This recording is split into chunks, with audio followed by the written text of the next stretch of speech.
इस कार्यक्रम के पुण्यार्जक हैं श्री विनोद काला, श्रीमती किरण काला। सफेद डिटर्जेंट, मेरी चॉइस मेरा सफेद। स्पार्कल, कड़ी चिकनाई हटाए, बदबू दूर करे। चैंपियन ब्लू, रंग हीरो, दाग zero. Shantinath detergent private limited, Kolkata.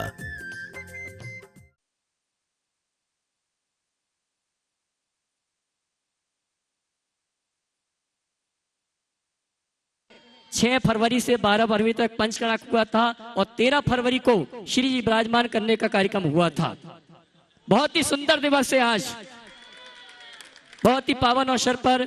वैसे तो इनको गुरुवार को और किसी दिन आना था, लेकिन आज सहयोग बहुत अच्छा जुड़ा है। आइए मैं मांगलिक क्रिया के लिए आमंत्रित करूंगा। बताते तो आज स्थापना दिवस मनाते। मैंने अभी प्रशस्ति देखी तब ध्यान आया। आइए चित्रामणि दीप प्रज्वलन का कार्यक्रम संपन्न करेंगे। मंदिर कमेटी के पदाधिकारी जिनके नाम की घोषणा की है मैंने, सिर्फ मंदिर कमेटी वाले आएंगे, पंचशील वाले कोई भी नहीं आएंगे, सिर्फ मंदिर कमेटी यहाँ के लोकल वाले। श्रीमान नेमीचंद जी, मनीष जी, वीरेन जी सभी आए, चित्रामणि दीप प्रज्वलन का कार्यक्रम संपन्न करें। आइए ना, बोले शांति श्रोमणी गुरु आचार्य श्री विद्यासागर जी महाराज की। और मैं चाहूंगा पदाधिकारी से दीप प्रज्वलन का कार्यक्रम संपन्न करें और मैं आमंत्रित करूंगा बहन शकुन दीदी को। वे आए, श्रीफल चढ़ा के गुरुवर का आशीर्वाद प्राप्त करें। गुणायतन ट्रस्टी विशेष सहयोगी गुणायतन परिवार की श्रीफल चढ़ा की। और मैं ये कहना चाहूंगा ये भोपाल में ही अपने नेहरू नगर में ही रहते श्रीफल चढ़ा के गुरुवर का आशीर्वाद प्राप्त करेंगे। रुचिर दीप्तिकरम शुभ दीपकम सकल लोक सुखाकरमुज्ज्वलम थिमिर जाल हरम प्रकरम सदा किल धयामि सुमंगलकम मुदा। चलिए साहब, और आइए मैं आमंत्रित करूंगा समस्त पदाधिकारियों को चित्रामणि का पात्र प्रक्षालन का कार्यक्रम संपन्न करें। आइए पात्र प्रक्षालन संक्षिप्त में आ जाइए। हाँ, तेरे चरणों की धूल बाबा चंदन गुलाल बने, जिसने भी लगाई मस्तक उसकी तकदीर बने। राजेश जी भारिल, राजेश जी आ जाइए। तेरे चरणों की धूल बाबा। और बहन शकुन दीदी को भी आमंत्रित करूंगा, वे भी आए, पात्र प्रक्षालन की विधि का कार्यक्रम संपन्न करें। आइए हम और आप कुछ ही समय में अशोका गार्डन के शराब को चाहूंगा। आपने श्रीफल चढ़ा के निवेदन कर लिया, बहुत बहुत धन्यवाद। इसी क्रम में गुणायतन ट्रस्टी श्रीमान परमचंद जी, पदम कुमार जी, सत्येंद्र जैन सुल्तानपुर परिवार, जिन्होंने आइए बहन आ जाओ। नहीं, आइए मैं बहन शकुन दीदी को आमंत्रित करूंगा पात्र प्रक्षालन के लिए। और श्रीमान परमचंद जी, पदम कुमार जी, सत्येंद्र कुमार जी सुल्तानपुर गुणायतन ट्रस्टी श्रीफल चढ़ा के गुरुवर का आशीर्वाद प्राप्त करेंगे। और अब मैं निवेदन करना चाहूंगा सभी अपने स्थान में बैठ जावें, ये मंच पूरा खाली कर दें। और आइए बिना किसी भूमिका के मैं आप सभी की ओर से परम पूज मुनिवर से मंगल प्रवचन के लिए निवेदन करूं। उसके पूर्व आपसे कहना चाहूंगा पारस चैनल, जिनवाणी चैनल, आदिनाथ चैनल और प्रमाणिक ऐप के माध्यम से जो इस कार्यक्रम को देख रहे हैं, परम पूज मुनिवर नेहरू नगर दिगंबर जैन मंदिर में विराजमान है। और आज रत्नों की जो प्रतिमाएं थी उनकी आज की प्रतिष्ठा विराजमान करने का कार्यक्रम संपन्न हुआ था। ऐसे पावन अवसर पर 7 वर्ष पश्चात परम पूज मुनिवर का पदार्पण हुआ। 4 पंक्ति के माध्यम से अपनी बात रखेंगे और उसके पश्चात मंगल प्रवचन, मंगल उद्बोधन के लिए निवेदन करेंगे परम पूज मुनिश्री प्रमाण सागर जी महाराज से। आइएगा, निवेदन करूंगा सभी लोग मंच शीघ्रता से खाली कर दें।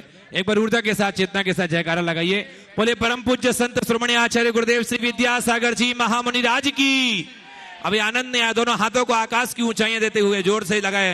बोले परम पूज्य गुणायतन प्रणेता संघ का समाधान करता भावना योग जनक पूज्य मुनिश्री प्रमाण सागर जी महाराज की। बोले परम पूज्य मुनिश्री निर्वेक सागर जी, संधान सागर जी मुनि महाराज की। अरे धन्य धन्य और धन्य धन्य नगरिया, ये धन्य डगरिया, धन्य धन्य नगरिया और धन्य डगरिया। धन्य हो गई है ये भोपाल नगरिया, धन्य हो गई है ये भोपाल नगरिया। धन्य धन्य नगरिया और धन्य डगरिया, धन्य हो गई है ये भोपाल नगरिया। गुरुवर श्री प्रमाण के ये चरण पड़े हैं, निर्वेग और संधान ये तो साथ खड़े हैं। अमृत बरस रहा है भर लो अपनी गघरिया, अमृत बरस रहा है भर लो अपनी गघरिया। धन्य धन्य हो गई भोपाल नगरिया, धन्य धन्य हो गई भोपाल नगरिया। बोले परम पूज्य मुनि श्री प्रमाण सागर जी महाराज की। आइए चलते हैं।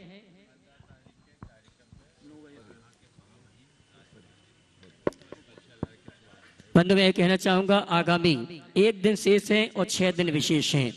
आज तो नेहरू नगर वाले के लिए दिन विशेष है, क्योंकि आज वार्षिक महोत्सव मुनिवर के सानिध्य में रत्नों की प्रतिमा का आप मना रहे हैं। और कल 14 तारीख है, परसों 15 तारीख की प्रातः काल की वेला में हम और आप टीटी नगर दिगंबर जैन मंदिर से घट यात्रा, श्री जी की शोभा यात्रा परम पूज्य मुनिवर के सानिध्य में निकालेंगे, जो के मुख्य मार्ग से होते हुए मुख्य मंडप पे पहुंचेगी और वहां पर विधिवत ध्वजारोहण का कार्यक्रम होगा, मंडप उद्घाटन, मंडप शुद्धि आदि का कार्यक्रम होगा।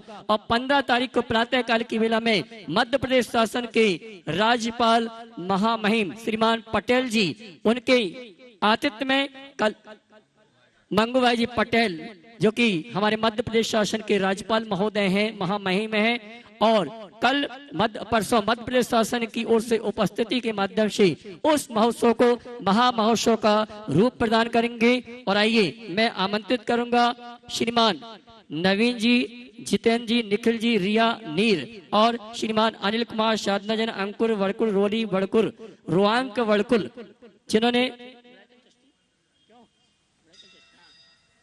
गुणायतन ट्रस्टी के रूप में जुड़ने का अवसर प्राप्त किया है। मैं सम्मान से दोनों परिवार को आमंत्रित करूंगा, वे आए श्री फलचा के गुरुवर का आशीर्वाद प्राप्त करें। नवीन जी, नितेन जी, निखिल जी, रिया, नीर अगर उपस्थित हैं, वे आए श्री फलचा के गुरुवर का आशीर्वाद प्राप्त करें। इसी क्रम में अनिल जी, साधना जी, अंकुर जी, रोले जी, जो कि हमारे लो और साथ से भेंट करने के लिए आमंत्रित करूंगा, जाए नवीन जी परिवार। और मैं ये कहना चाहूंगा, हमारे राजेश जी भारी जो कि गुणायतन से विशेष रूप से जुड़े हुए हैं, इन्होंने अपने बिटिया दामाद को भी गुणायतन से जोड़ने का विशेष रूप से सौभाग्य प्राप्त किया है। ताली तो बजाइए, ताली ताली ताली। और आइए साथ से भेंट करने के लिए आमंत्रित करूंगा श्रीमान नवीन जी और राजेश जी भारेल। रिया है क्या? आ जाओ रिया, जाओ। नवीन जी, रिया जी और बड़कुल परिवार से आमंत्रित करूंगा श्रीमान राजेश जी भारेल, वे आए परम पूज्य मुनिवर के कर कमलों में शास्त्र भेंट करने का कार्यक्रम संपन्न करें। और आइए चलते हैं बिना किसी भूमिका के नेहरू नगर के रत्नों की मूर्ति के वार्षिक महोत्सव के पावन अवसर पर आप सभी की ओर से निवेदन है, हे मुनिवर, अपनी दिव्य देशना के माध्यम से हम सभी को ऐसा उपदेश दें कि अभी 2 बार पंचकाणक हुआ है और तीसरी बार आपके सानिध्य में पंचकाणक हो, ये भावना निवेदन कर रहे हैं। बोले परम पूज्य मुनि श्री प्रमाण सागर जी महाराज की। ओ सभी लोग अपने दोनों हाथ जोड़ ले और मेरे साथ महामंत्र के स्मरण के लिए अपना मानस तैयार करें।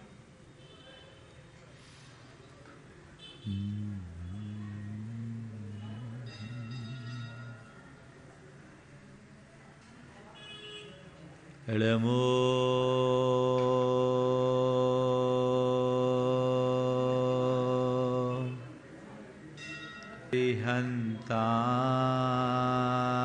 हंताणं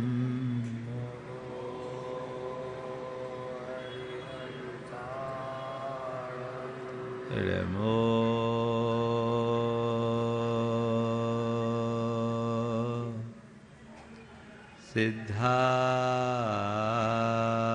सिद्धारणं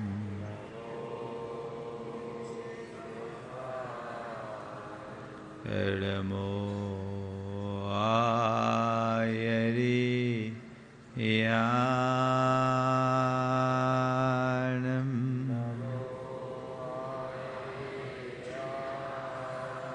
एड़मो उवध्यायाणं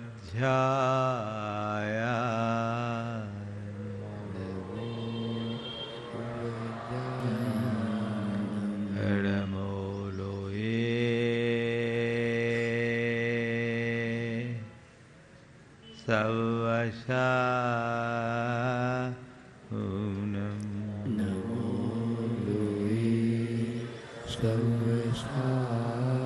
ऐसो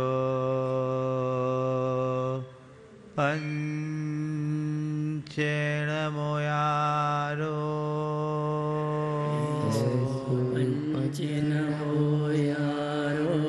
सर्वपाव पणाशनु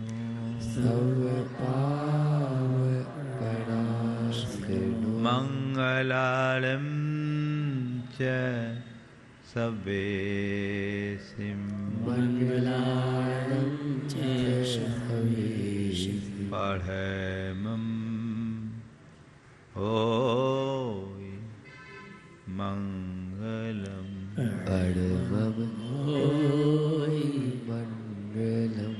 जय बोलो देवादिदेव 1008 श्री भगवान महावीर स्वामी की जय जय जय।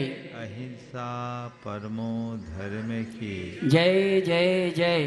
परम पूज आचार्य गुरुवर श्री विद्यासागर जी महाराज की जय जय जय। बोले नवाचार्य श्री समय सागर जी महाराज के, गुणैतन प्रेता परम पूज मुनि श्री प्रमाण सागर जी महाराज के, मुनि श्री निर्वेक सागर संधान सागर जी महाराज के।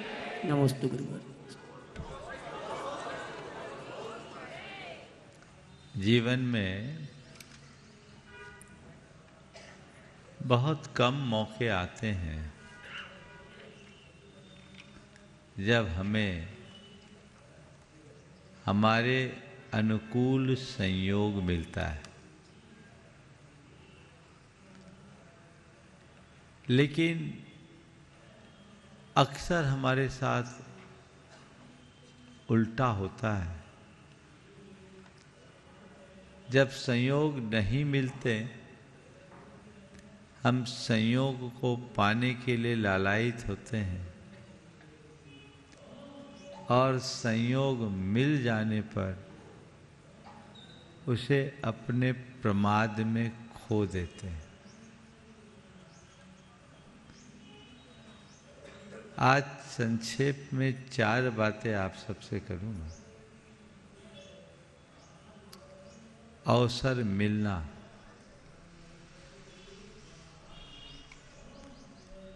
अवसर खोना,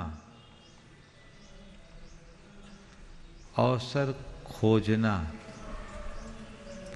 और अवसर का लाभ उठाना। अवसर मिलना पुण्य का योग है। पुण्य के योग से हमें अच्छे अवसर की प्राप्ति होती है। हम चाहें इतने मात्र से अच्छा अवसर नहीं मिलता। हम सबका प्रबल पुण्य का योग है कि आज हमें दुर्लभ मनुष्य जीवन मिला है। ये एक अवसर है कि नहीं? और इस मनुष्य जीवन में भी हमें अपने जीवन को बेहतर बनाने के एक से बढ़कर एक कई अवसर मिले। हाँ, अवसर मिला, लेकिन हमने क्या किया? अवसर को खोया कि अवसर का लाभ उठाया? हाँ, क्या किया? अभी तो उठा रहे। अवसर मिला है, लाभ उठा रहे, लेकिन कितना? मुझे अपने जीवन में जो भी अवसर मिले, मैंने उसका कितना लाभ उठाया। हिसाब लगाओगे तो ज्यादातर अवसर खोया है, और जो मिला है, जिसका लाभ भी लिया है, तो उतना नहीं ले पाए जितना कि हम ले सकते थे। यह हकीकत है कि नहीं? हाँ, तो अवसर मिलना पुण्य का प्रमाद है, प्रताप है। अवसर का लाभ उठाना हमारे जीवन का प्रसाद है। अवसर खोजना हमारा पुरुषार्थ है और अवसर को खो देना प्रमाद है। अपने प्रमाद से प्रेरित होकर हम अपने जीवन के प्राप्त अवसरों को अक्सर खोते रहे। अपने अंदर ऐसी जागरूकता आए कि हम अपने समग्र जीवन को एक अवसर मानते हुए उसका लाभ उठाने का पुरुषार्थ करें। पुण्य हमारे खाते में है, इसमें कोई संशय नहीं। यहां जितने बैठे हैं सब भाग्यशाली हैं और नेहरू नगर वाले तो और भाग्यशाली हैं, क्योंकि इनकी खबर छपते छपते भी छप जाती। अभी कोई नंबर नहीं था, लेकिन इन लोगों का आग्रह, महाराज हम तो आस लगाए थे एंट्री नेहरू नगर से हो, और महाराज आप आकर के नेहरू नगर नहीं, भले एक दिन सही, लेकिन चलना तो पड़ेगा। आग्रह कर रहे थे। कल देखा तो नवाज भाई तो एकदम मायूस हो गए, नेमी वगैरह भी आए थे। जब पुण्य जागता है तो अवसर आपो आप मिल जाता है। हमने भी सोचा चलो ठीक, पहले एक दिन बात का सोच रहे थे, संयोग आपके और अनुकूल हुआ और आज आना हुआ, और यहाँ आने के बाद पता चला कि आपके जिनालय का आज स्थापना दिवस भी है। यह अवसर तुम्हें पुण्य से मिल गया, अब ले तो आए हो, क्या करना? हाँ, जाने नहीं देंगे तो परेशानी में फंस जाओगे, क्योंकि फिर महाराज तो तुम्हें लेके चलेंगे। अवसर का लाभ उठाओ। अवसर खोने के बाद सिवाय पछताने के और कुछ नहीं होता। हम लोगों के आने न आने का सवाल नहीं है, पूरे जीवन को एक अच्छा अवसर मानो, और आप सबको प्रचुर अवसर मिला है। प्रबल पुण्य का उदय है। मनुष्य जीवन, स्वस्थ शरीर, धन संपन्नता, भरा पूरा परिवार, अच्छे संस्कार, अच्छी बुद्धि, अच्छे संसाधन, ये क्या तुम्हारे लिए कम है? बोलो, अवसर है कि नहीं? कर क्या रहे हो? अच्छा अवसर मिले और आप उसका फायदा ना उठाए तो इससे बड़ा भागा और कौन होगा? अभी तक का हमारा यही रिकॉर्ड रहा है कि हमारे जीवन में अवसर आए और हम अपने प्रमाद और आलसवश उसे खोते रहे और बाद में केवल पछताए हैं। चूक गए। अगर ऐसा कर लिए होते तो, ऐसा कर लिए होते तो, ऐसा कर लिए होते तो, अब तो क्या है? अब पछतावे होत क्या, जब चिड़िया चुग गई खेत। सबको पता है, पर सबकी खेत चिड़िया चुग गई। काल की चिड़ैया ऐसी है जो सबके खेत को चुगती है। वो चिड़िया चुगे उससे पहले चेतना जगे। तुम्हारी चेतना जगेगी तभी जीवन का रूपांतरण होगा। तो अपने इस जीवन को जीवन के लिए एक अच्छा अवसर मानो और अपने पुरुषार्थ से उसका लाभ उठाओ। ऐसा प्रयोग करो कि तुम्हें इस अवसर का प्रसाद मिल सके। प्रमाद को मिटाओ, पुरुषार्थ को जगाओ, ताकि जीवन का प्रसाद पाओ। पुण्य से अनुकूल संयोगों का मिलना बहुत बड़ी बात नहीं है। किसी व्यक्ति के प्रति आपके मन में प्रगाढ़ जुड़ाव है, लगाव है, विश्वास भी है, ऐसा जुड़ाव कि उसके बिना आप एक पल को नहीं रख सको। आपकी नजर में आज तक वो आदमी आपका अजीज है, आत्मीय है, लेकिन अचानक आपको उसकी वास्तविकता का पता लग गया, फिर आप उसको चाहोगे क्या? एक बार ऐसा हुआ है, एक का लड़का एक लड़की के चक्कर में फंसा हुआ था, उससे शादी करना चाहता था। माँ बाप नहीं चाहते थे कि ये संबंध हो, क्योंकि वो कहीं भी उसके हिसाब का नहीं था।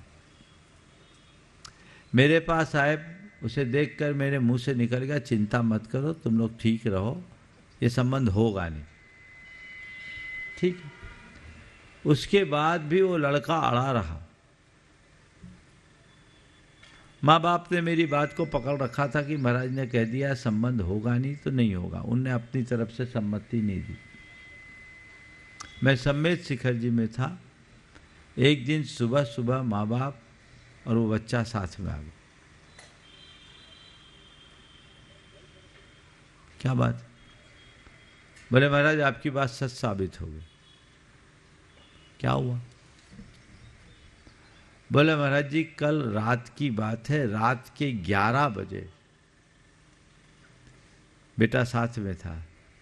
बोले बदहवास सा दरवाजा खटखटाया, पापा दरवाजा खोलो, दरवाजा खोलो, दरवाजा खोलो।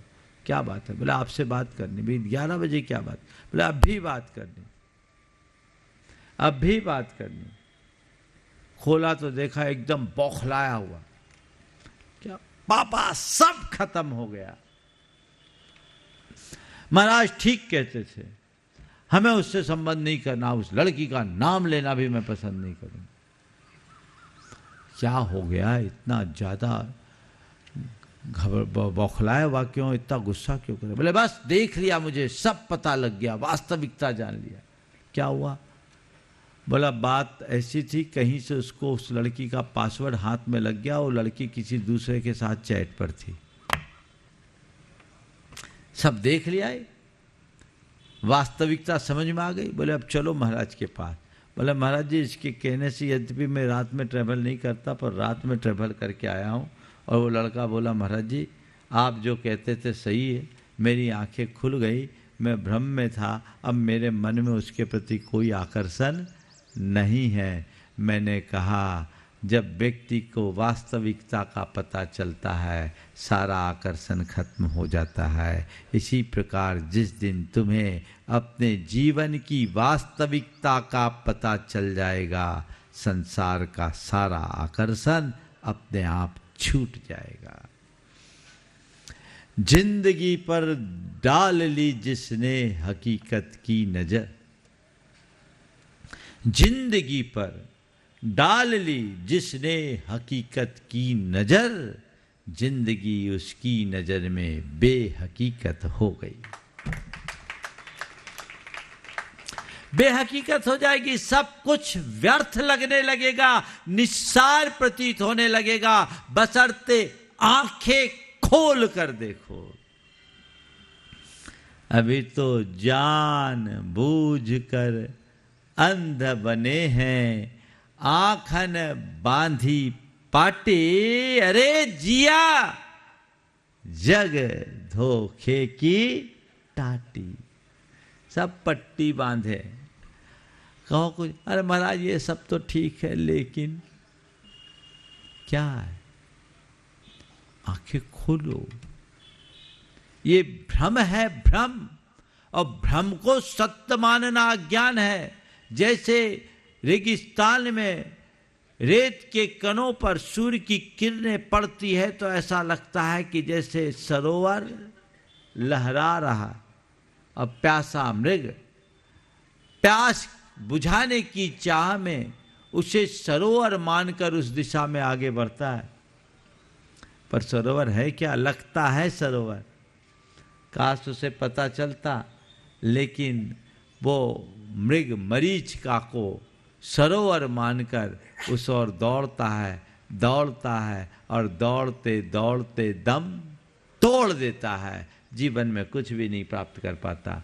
हमारे साथ भी कुछ ऐसा ही है, और ऐसे लोगों के लिए कबीर दास जी ने बड़ी मार्मिक प्रेरणा दी और कहा, भैया वास्तविकता को पहचानो, भ्रम से बाहर निकलो, तभी अपना उद्धार कर पाओगे, अन्यथा ऐसे ही संसार में थपेड़े खाते रहोगे। यथार्थ को जानो।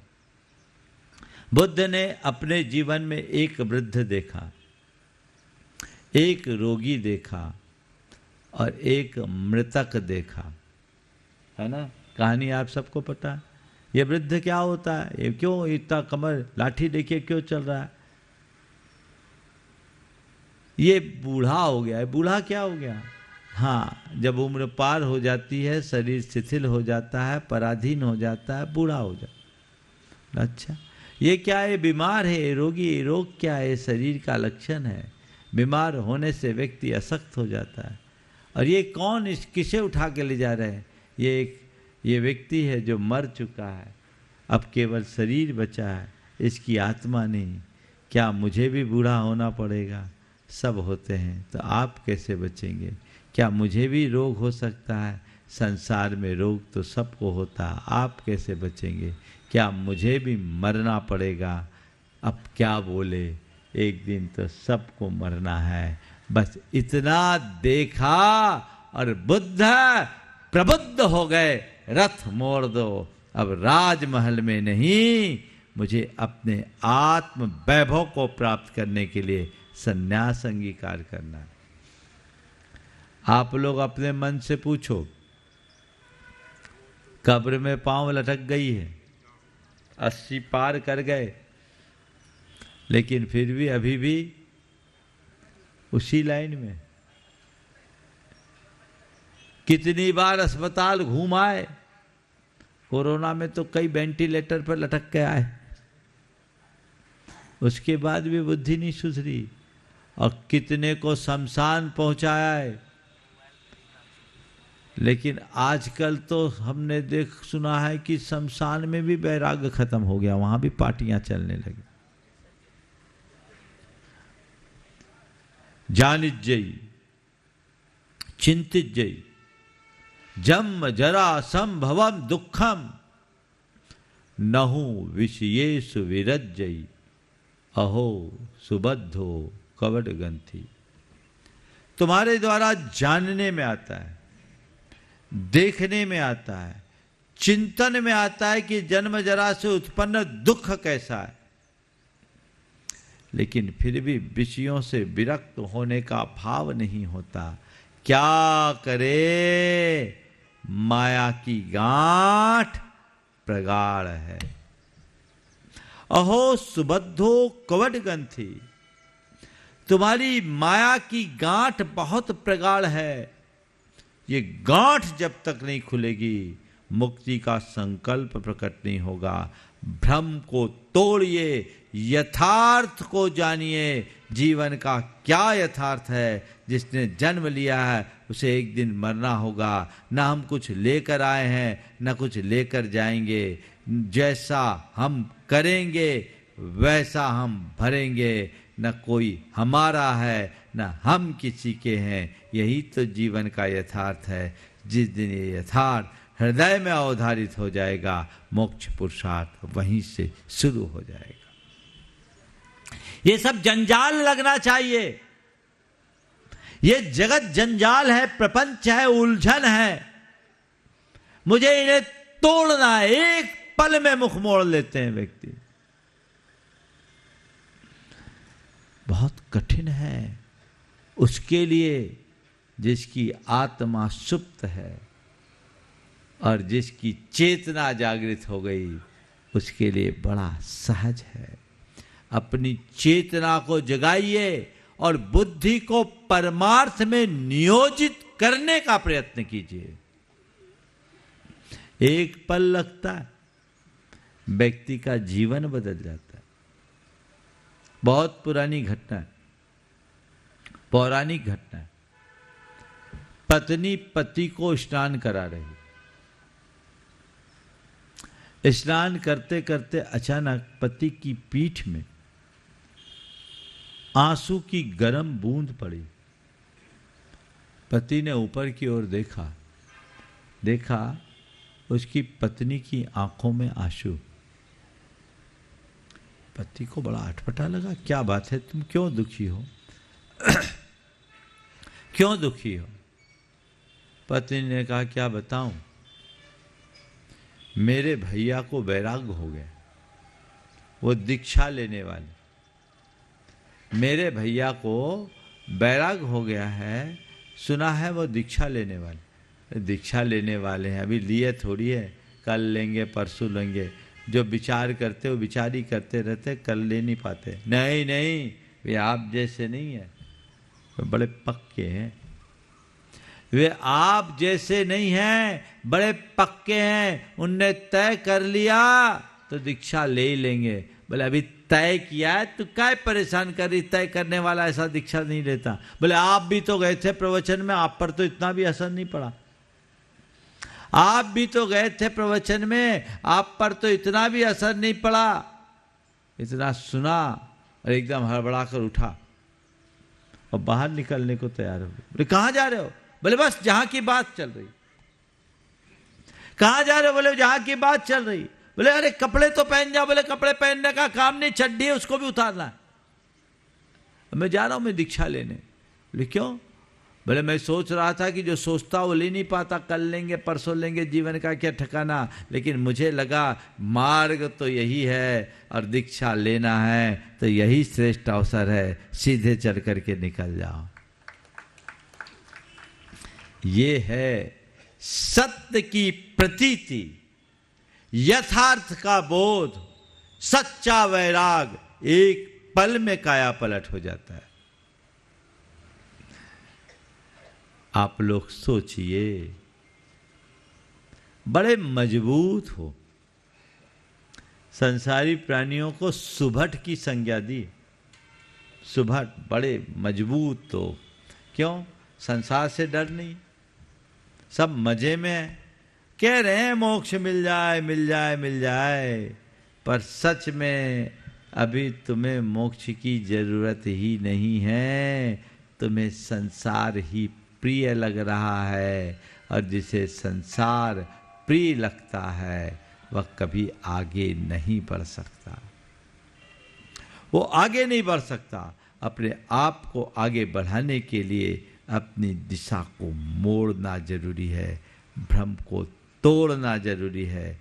आत्मा के स्वरूप को पहचानिए, तब आगे बढ़ पाएंगे। तो मोक्ष की कामना नहीं, मोक्ष का संकल्प हो, और मोक्ष का संकल्प तभी जगेगा जब यथार्थ का बोध होगा। जानो मैं कौन हूं, मेरा क्या है। पहचानो मेरे दुखों का मूल क्या है। अब तक मैं जिसमें मैं अपना सुख खोजता रहा हूं, वो यथार्थ सुख नहीं दुख है। ये अंदर की प्रतीति हो। भाव बंधन जैसा दिखे, तब कहीं जाकर जीवन की दिशा बदलेगी, और अपने आप को हम आगे बढ़ाने में समर्थ हो सकेंगे। अन्यथा ऐसे ही संसार में रुलते फिरेंगे, आगे नहीं बढ़ पाएंगे। कबीरदास जी का एक बड़ा प्यारा सा भजन, अपन पो आप हो विसरो, अपन पो आप हो विसरो, जैसे स्वान कांच मंदिर में है, जैसे स्वान कांच मंदिर में है, प्रतिमा जाने परो, अपन पो आप हो विसरो, जो केहरी बपुनि रखे कूप जल, प्रतिमा जाने परो, वैसे ही गज फटिक शिला मणि, दसननियान अरो, अपन पो आप हूँ बिसरो, मरकट मूठी स्वाद नहीं बिहुरे, मरकट मूठी स्वाद नहीं बिहुरे, घर घर रटत फिरो, कहत कबीर ललनी के सुगना, तो है कौन पकड़ो, अपन पो आप हो बिसरो, अपन पो आप हो बिसरो। सही बात तो उसका फायदा उठाना है। हम क्या कर रहे हैं? महत्वपूर्ण ये नहीं है कि हमें क्या मिला, महत्वपूर्ण ये है कि हमने क्या किया। महत्वपूर्ण ये नहीं कि हमें कितना सानिध्य मिला, महत्वपूर्ण ये है कि सानिध्य का हमने कितना लाभ लिया। चेतना जागृत हो तो क्षण भर के सानिध्य से पूरा जीवन बदल जाता है, और चेतना सुप्त हो तो जिंदगी भर सानिध्य में रहने के बाद भी हम जहां के तहां रह जाते हैं। हम कहां हैं, हमारी स्थिति क्या है, ये हमें जानने की जरूरत है, समझने की जरूरत। जब हम उस तरीके से अपनी समझ विकसित करते हैं तब चेतना रूपांतरित होती है।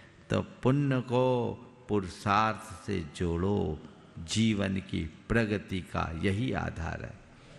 प्राय जितने लोगों के जीवन में पुण्य होता वो प्रमादी बनते और भोगों में रत हो जाते हैं, अपने पुण्य का दुरुपयोग करते हैं। उन्हें लगता है सब अनुकूल साधन है, तो उनके हृदय में आसक्ति आती है, अभिमान आता है, और अभिमान और आसक्ति दोनों पतन के कारण है। पुण्य का योग है, सब ठीक चल रहा है, ठाट चल रहा है, बड़ा स्मूथ, सब कुछ जो चाहो सब मिल रहा है। क्या हो रहा है? भोगों में रत हो जाओगे, आसक्त हो जाओगे, और उसका अभिमान भी हृदय में बढ़ेगा। तो ये आसक्ति और अभिमान तुम्हारा पतन कराएगी कि नहीं कराएगी? ऐसे लोग हवा में उड़ने लगते हैं, लेकिन कब उनकी हवा खिसक जाए पता नहीं लगता। लगता है क्या? एक पल में हवा बदलती है, हवा बदलते ही हालत पतली हो जाती है। बंधुओं, इसलिए संत कहते हैं हवा में मत उड़ो, क्योंकि दुनिया में जो कुछ है सब हवा है, कब हवा हो जाए पता नहीं। जीवन के यथार्थ को समझो और इस पुण्य को पुरुषार्थ से जोड़कर उसका प्रसाद पाने की कोशिश कीजिए। प्रमाद से बचिए, जीवन तभी आगे बढ़ पाएगा और हम अपने जीवन को सुंदर या बेहतर बनाने में समर्थ हो पाएंगे। कई बार हमें अच्छे अवसर मिलते हैं, लेकिन हम अपनी नादानी के कारण उस अवसर का फायदा नहीं उठा पाते। एक व्यक्ति जंगल में भटका, पूरा सूखा जंगल था, सब तरफ पेड़ों के नाम पर ठूठ ही ठूठ थे, गर्मी प्रचंड थी, धूप से वो व्याकुल हो रहा था। उसे दूर एक हरा भरा वृक्ष दिखाई पड़ा। जैसे तैसे शक्ति बटोर कर वह उस पेड़ की छाया में पहुंचा। पहुंचते ही उसे असीम शांति की अनुभूति हुई। उसके मन में आया, कितनी शीतलता है, छाया तो मिल गई, प्यास के मारे कंठ सूखा जा रहा है, काश पानी पीने को उपलब्ध होता तो बड़ा अच्छा होता। संयोग से इतना सोचते ही उसके पास शीतल पेय आ गए। उसने पिया, गला तर हुआ, पर तभी उसे भूख सताने लगी। मन में ख्याल आया कि बहुत जोर से भूख लग रही है, क्या अच्छा होता कुछ खाने के लिए जुगाड़ हो जाती। इतना सोचना था कि उसके सामने 56 भोग आ गए, भोजन से भरी थाल आ गई। उसने छक कर खाया। खाने के बाद अक्सर क्या होता है, सुस्ताने की इच्छा होती है। थक गया हूँ, थोड़ा विश्राम की व्यवस्था होती तो बहुत अच्छा होता। इतना सोचना था कि वहाँ सेज बिछ गई, वहाँ लेटा। तभी मन में ख्याल आया, दिन ढलने को है, बियावान जंगल है, कहीं शेर ना आ जाए, कहीं शेर ना आ जाए। इतना सोचा कि तभी देखा सामने से शेर आ रहा है। शेर को देखते उसकी घिघी बंध गई, घबरा उठा। उसने कहा शेर आ रहा है, कहीं वो मुझे खा न जाए, शेर आ रहा है, वो मुझे खा न जाए। और शेर आया, उसे खा लिया, जिंदगी खत्म हो गई। कहानी आपको रोचक लगी ना? ये कहानी एक काल्पनिक कहानी, पर ये कहानी किसी और की नहीं, हमारी तुम्हारी सबकी कहानी। क्या है? दरअसल वो जो पेड़ था वो कोई साधारण पेड़ नहीं था, वो कल्प वृक्ष था। वो साधारण पेड़ नहीं था, वो कल्प वृक्ष था। और कल्प वृक्ष के विषय में ऐसा कहा जाता है कि कल्प वृक्ष के नीचे आप जैसी भावना भाव वैसा हो जाता है। वो इसे नहीं जानता था। वो कल्प वृक्ष के नीचे था, जो जो सोचा वो आता गया। काश उसे पता होता कि ये कल्प वृक्ष है, तो जिस कामना से शेर आया उसी कामना से शेर को वो लौटा भी सकता था, पर उसे वो नहीं जानता था। जानता तो ऐसा नहीं होता। संत कहते हैं तुम्हारा जीवन भी एक कल्प वृक्ष के समान है, तुम इसे जानो और अपने शुभ संकल्पों से जीवन का कायाकल्प कर लो। लेकिन अक्सर मनुष्य अपने जीवन के इस कल्प वृक्ष के महात्म को न जानने के कारण अपने मन के दुष्ट संकल्पों से प्रेरित होकर दुखों का पात्र बन जाता है। सबको एक दिन काल रूप सिंह खा जाता है। हर कोई आज तक काल का ग्रास बनता आया है।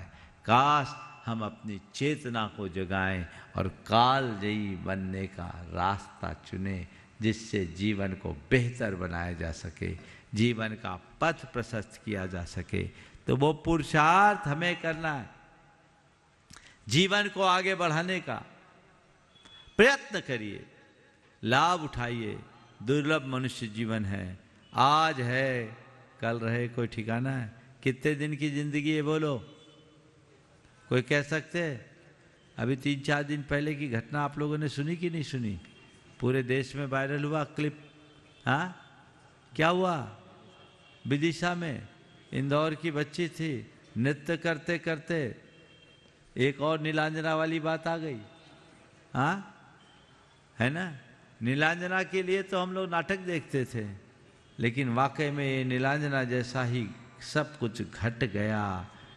अगाह अपनी मौत से कोई वसर नहीं, सामान 100 वर्ष का। क्या बोलो तो? और जोर से, और जोर से। इसकी खबर है तुम्हें? पल की खबर नहीं, इसकी खबर नहीं, सब इससे बेखबर है। संत कहते हैं समझो, अपनी चेतना को जगाओ, जीवन का पथ प्रशस्त करने के लिए सचेष्ट हो जाओ, जिससे जीवन बेहतर हो। आज संयोग आप लोगों के अनुकूल बना, हम लोगों का यहाँ आना हुआ। समाज बहुत समर्पित समाज है, सदा से जुड़ी रही है, तत्परता से लगी रही है। ऐसे ही लगे रहिए, भावना बना करके रहिए, अपना हृदय देव शास्त्र गुरु के प्रति समर्पित रखते हुए जीवन का पथ प्रशस्त करें, जीवन को बेहतर बनाने का उद्यम करें, ताकि हम अपने जीवन को सफल बना सके, सार्थक बना सके, एक ही बात अपने हृदय में अंकित करे, मुझे लाभ लेना है। क्या लेना है? मैं 25 वर्ष पहले जब यहाँ आया था नेहरू नगर में, 30 साल पहले 1995 में, कुछ नहीं था, ये मैदान था, 3-4 कमरे इधर बने हुए थे, एक शेड में भगवान का मंदिर था, और उस समय यहाँ रहने वाले लोग भी बहुत थोड़े थे, छोटे छोटे मकान थे। अब आया हूँ तो देख रहा हूँ मंदिर भी बहुत विशाल बन गया, और जो लोग रहने वाले थे उन सब की बड़ी बड़ी कोठियाँ और अट्टालिकाएँ भी बन गई। उस समय लोग थे जिनके एक आध दुकानें थी, आज लोगों के बड़े बड़े धंधे पानी भी हो गए, जिनका परिवार भी बढ़ गया, सब चीज़ों का विस्तार हो गया। पर भैया ये प्रगति तो तुम्हारी हो गई, भीतर की प्रगति कितनी हुई ये तुम्हें देखना है। तुमने धन लाभ तो खूब किया, धर्म लाभ कितना बढ़ा, केवल ये देखना। मैं ये नहीं कहता कि आपने धर्म लाभ नहीं लिया, पर मैं इतना कहता हूँ कि अपने भीतर उतर कर देखो कि मैंने वाकई में कितना धर्म लाभ लिया और मैं कितना और अधिक ले सकता था। ये अंतर विश्लेषण कीजिए, जीवन बेहतर बनेगा। पूरा भोपाल उमड़ रहा है, सब अवसर खोज रहे हैं, कोई तो बहाना मिले और महाराज आए, सब लोग हैं, पर भोपाल तो इतना बड़ा है भाई कि अगर आप लोगों की तरफ हम देखते रहें तो कई चौमासे पूरे हो जाएं, भोपाल से निकलना मुश्किल होगा। लेकिन आप सबको पता होना चाहिए, कई बैरियर पार करके हम यहाँ आ पाए। जो हाल भोपाल का है वही हाल इंदौर का भी था। इन भोपाल को तो फिर भी पहले काफ़ी लाभ मिला, इंदौर तो पूरा प्यासा ही रह गया।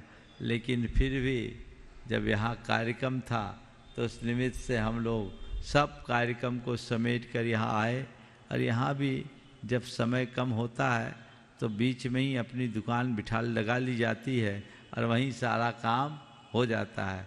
आप लोग लाभ लेना चाह रहे हैं, हम लोग कोशिश करेंगे जितना आप सबको मिले लाभ ले, लेकिन ये मान करके चलो महाराज भोपाल में हैं और टीटी नगर भोपाल का सेंटर है। महाराज हमारे नगर और कॉलोनी में आए, ये हमारा सौभाग्य है। महाराज ना आ पाए तो हम महाराज के पास जाएं, ये हमारा पुरुषार्थ है, ये हमारा पुरुषार्थ है। ये पुरुषार्थ अपना करते रहो, ये नहीं कि महाराज हमारे यहाँ आए तभी हम लाभ लेंगे। अरे तुम दूर तो नहीं आ पाते, पर गांव में ना आ पाए तो इससे बड़ा दुर्भाग्य और क्या होगा। तो सब लोग बिलो तो सुनो सुन लो। ओ महाराज अशोका नाट्य गार्डन में आए, प्रयास करो, पर महाराज जब तक ना आए इतना घेराबंदी करो कि महाराज का मन ना हो तो भी हो जाए। और सुनो, अभिरुचि और अशोका गार्डन तो एक ही है भाई, उसी का तो अंग है, इसलिए कुछ सोचने की जरूरत नहीं है। गुरु तुम्हारे बीच आए ये अच्छी बात है, लेकिन ना आए तो हम गुरु के चरणों में जाएं। आप लोग क्या बोलते, तौ पादों मम हृदय, आपके चरण मेरे हृदय में हो, और ऐसा संभव नहीं हो तो मेरा हृदय आपके चरणों में, तौ पद मेरे ही में, अच्छी बात है। और ना हो तो मम ही हो तो पुनीत चरणों में, इतना ही तो समझौता हो गया। इतने में ही काम, आप हमारे यहाँ आओ और नहीं तो हम आपके चरणों में रहे। बस ऐसी ही भावना भाव तो जीवन में हमेशा गुरु कृपा से लाभान्वित होते रहोगे। समय काफ़ी हो गया है, इसलिए अधिक विस्तार न देकर भावना भाइये, मैं किसी को निराश नहीं कर रहा हूँ। जिसका जितना भाग होगा सब अपने दावेदारी तो जताते जा रहे हैं। अब जैसे जिसका भाग्य जागेगा वैसा उनको लाभ मिलेगा। बोलिए अहिंसा परमो धर्म की। बोले परम पूजनीय श्री प्रमाण सागर जी महाराज की। आज का शंका समाधान। इस कार्यक्रम के पुण्यार्जक हैं श्री विनोद काला, श्रीमती किरण काला। सफेद डिटर्जेंट, मेरी चॉइस मेरा सफेद। स्पार्कल, कड़ी चिकनाई हटाए, बदबू दूर करे। चैंपियन ब्लू, रंग हीरो, दाग zero. Shantinath detergent private limited, Kolkata.